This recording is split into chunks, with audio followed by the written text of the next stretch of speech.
Welcome to West Country Wanderings. Hi, I'm Paul. We're back in Perranporth again. This time we're to the north of the famous Perranporth beach. We're on the Perran Sands sand dunes and we're going to have a look and an explore in this fascinating and very diverse habitat area. So why not come and join me and let's have a look together.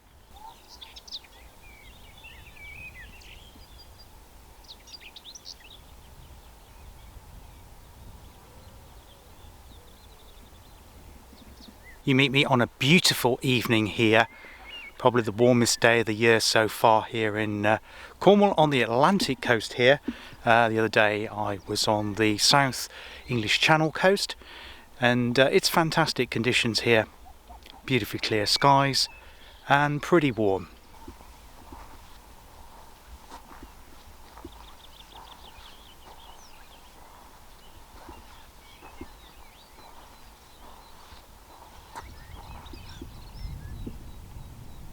This location just outside of the village of Perranporth is also of significance to all Cornishmen, spiritual and religious, and involves a certain saint, the patron saint of Cornwall, called St Piran. The flag of Cornwall is black with a white cross, and it's emblematic of Cornwall's patron saint, and we'll come on to explain a little bit more about the connection between St Piran and this part of Cornwall. It also denotes something else. It's to do with tin mining, and the black denotes the background ore, the base rock, and the white cross denotes the tin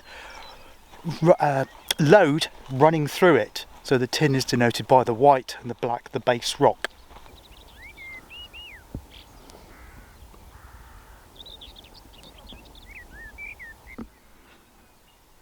Now, usefully, there are these white painted stones here alongside this footpath to denote the way between the ancient spiritual sites, religious sites, because once you get into the dunes, it becomes a very, very disorientating place, particularly when you're in the lower sections, because you have dunes to the left, right, north and south of you. And as all I once did many years ago, come walking on the dunes and became completely lost.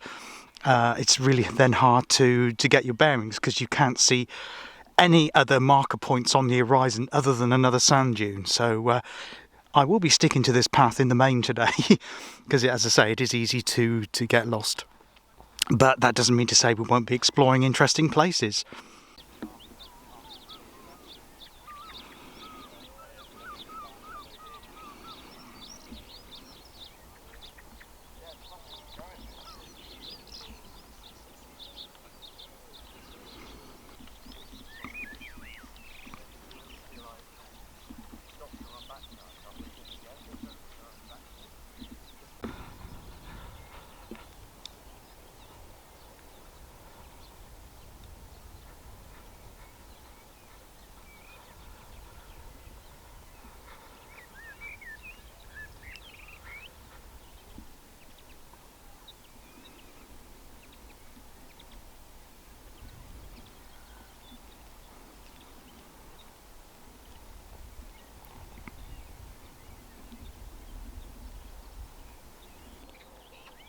Just coming into view there is our first point of interest.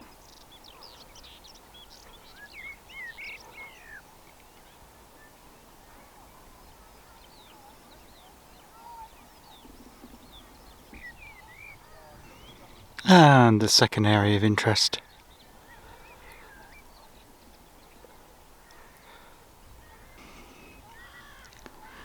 This is St Piran's Church. Now, the Domesday Book of 1086 records the existence of a small monastery at Lampirin, as it was called then.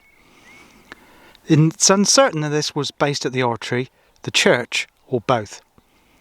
Now, the church dates back from the 12th century, while the cross that you've just seen dates from the 11th. Both lie within a large oval cemetery. The oldest surviving part of the church measures only 9 metres by 6 and survives as the chancel, with a nave, south aisle, south transept, possibly a north transept and a tower. Many documentary references survive that record settlement around the church, and a geophysical survey in 2004 identified a large number of small fields, which now remain hidden beneath the wind-blown sand.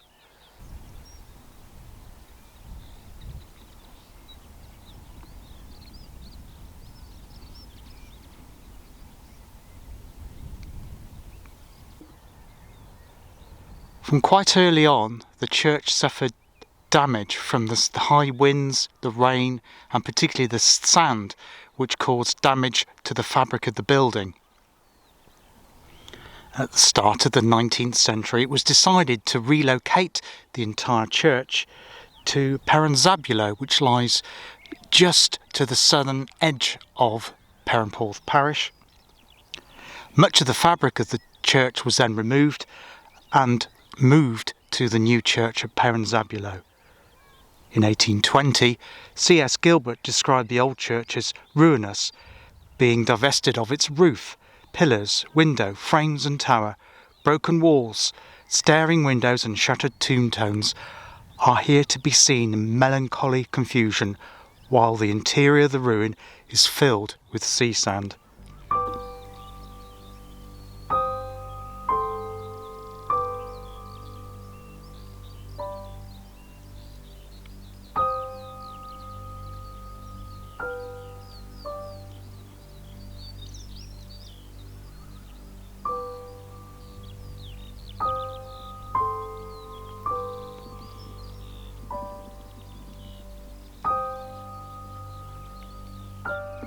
Throughout the Middle Ages, the church possessed many relics of St Piran, which on occasion were paraded throughout Corner. These included reliquary bound with iron holding St Piran's skull, a silver scutella, a pastoral staff covered with silver, gold and jewels, a silver cross, a cross of St Piran made of bone, and a shrine which held the body of the saint.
You may be thinking, why is there a formidable fence running through the middle of the sand dunes? On this side of the fence here, it's actually out of bounds. And the reason it's out of bounds is because it used to be part of the Penhale Army training site.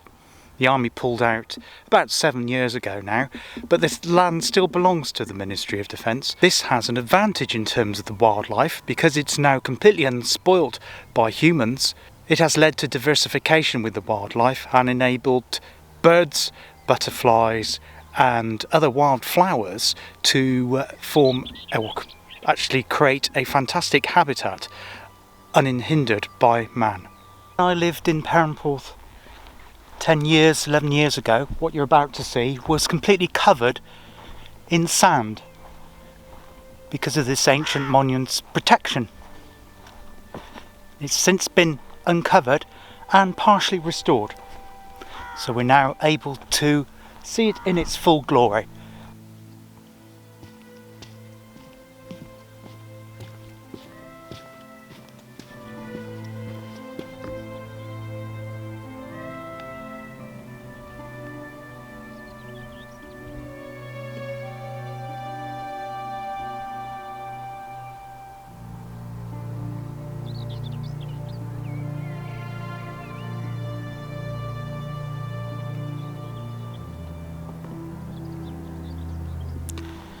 Now what you're looking at is St Piran's Oratory, or what remains of the concrete shell which protects St Piran's Oratory.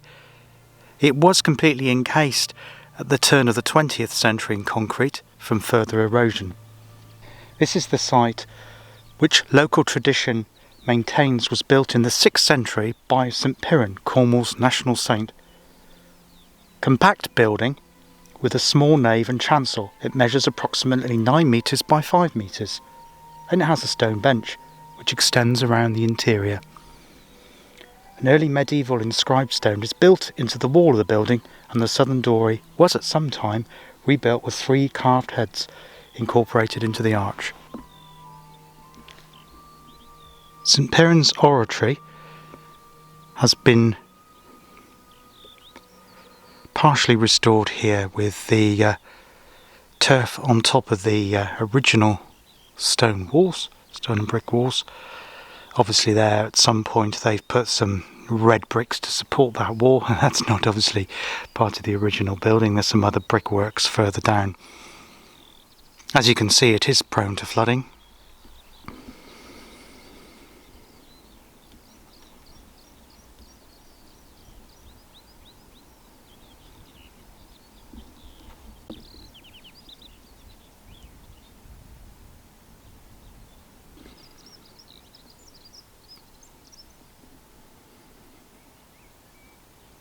There's the altar at the far end.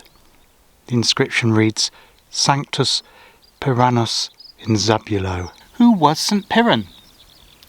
Well, he was born in Ireland in the 6th century, and there was a king of the city of Leinster who St Piran angered.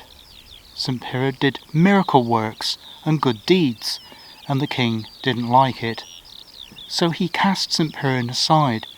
In fact, he banished him from the whole of Ireland, and legend has it he was tied to a millstone and thrown into the Irish Sea.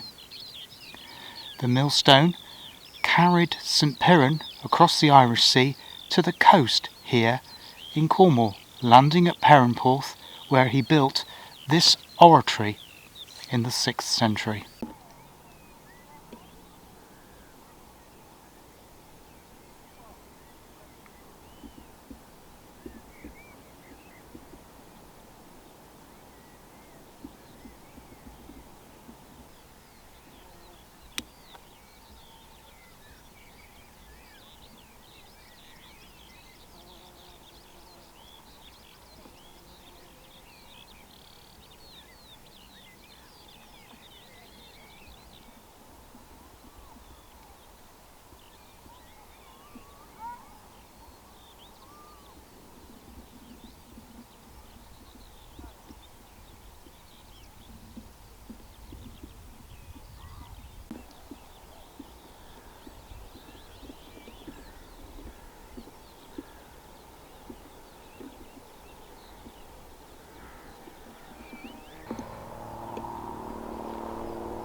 Well, from the sand dunes at the end of Perranporth Beach, I'll bid you adieu until next time. Hope you enjoyed the vlog today. Please consider a like, share, subscribe or a comment. I'd be very grateful for that. And I look forward to seeing you all again soon. Take care of yourselves. All the best. Bye bye.